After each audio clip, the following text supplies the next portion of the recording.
Some big news from President Trump today. He signed an executive order inside the Oval Office that reclassifies marijuana, taking it from a Schedule I controlled substance, which is the most dangerous, to a Schedule III. Listen.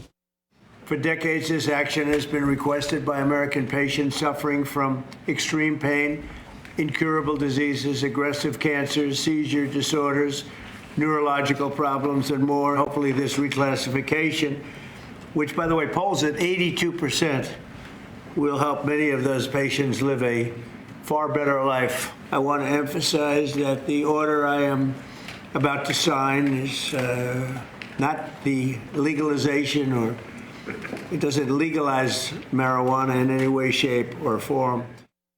Joe Schafer is an attorney who has worked in the cannabis field for years. He is now general counsel for Vankst. It's great to have you here, Joe. Thanks. Yeah, thanks, Michael. So we heard from the president there. This is a move that is a long time in the making. What is the practical effect of it for people, especially here in New York State, where recreational marijuana is legal? Recreational and medical, right? Mm-hmm. So a lot of the president's comments today had to deal with the medical benefits of cannabis, the medical benefits specifically of marijuana, which are high THC products, whereas hemp is low THC products. Basically what this means is, notwithstanding that we have a medical cannabis program in New York State, medical studies as to the actual effects of cannabis have been severely restricted because marijuana remains a Schedule I substance until today under the Controlled Substances Act. So what does that mean?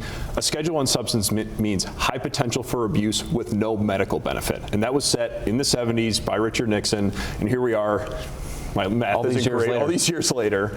And what it really opens the door for is the ability for medical studies to see what this plant actually does, what those effects are going to be. The president mentioned, whether it's helping with pain during cancer, all these things. So I think rather than these, and sure, our medical program, it's not like these guys aren't focusing on this, researching it, and getting evidence in real time, but we can now see nationwide studies as it relates to how can this really help people. We've known for a long time that there were medical benefits to marijuana, so that's why there has been such a push to reschedule this, because to have it be a Schedule I substance, no one has thought that that was legitimate for a long time, right? There were clearly medical benefits. We just can't really get to the bottom of it because we couldn't study it.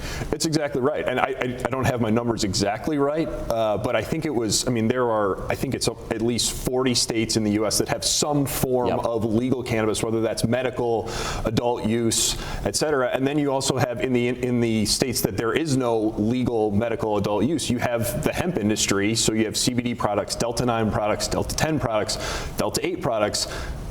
People are craving these products for any number of reasons, but there's no studies available. So, it's nice to see that this finally got done after many, many years of talking about it. Yeah, and now this research will begin in earnest for sure. The other thing I want to ask you about briefly is how it impacts folks who are in the recreational business here in New York State, in terms of how the federal government, with the taxes that they pay and the business transactions and stuff. Yeah, so first and foremost, for everybody, this is not legal. This is not federal legalization. Remains illegal federally. Right. So what this means for the New York State business is the New York State adult use businesses are going to continue to operate the same way that they operate. They are licensed by the state of New York.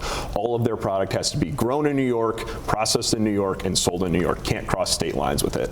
And then, as you were referring to, Michael, what the big hindrance to operating a cannabis business, an adult use cannabis business, specifically dispensaries, is Section 280E of the Internal Revenue Code, which prevents any business dealing in Schedule II or Schedule I substances, which up until today was, a cannabis industry operator, from deducting ordinary business expenses. So the cost of doing business, especially for dispensaries, but across the whole industry, was tremendously high, much higher than, your ordinary business. Today, or whenever this goes into effect, I think we're waiting for some information on that and what the tax consequences of it will actually be.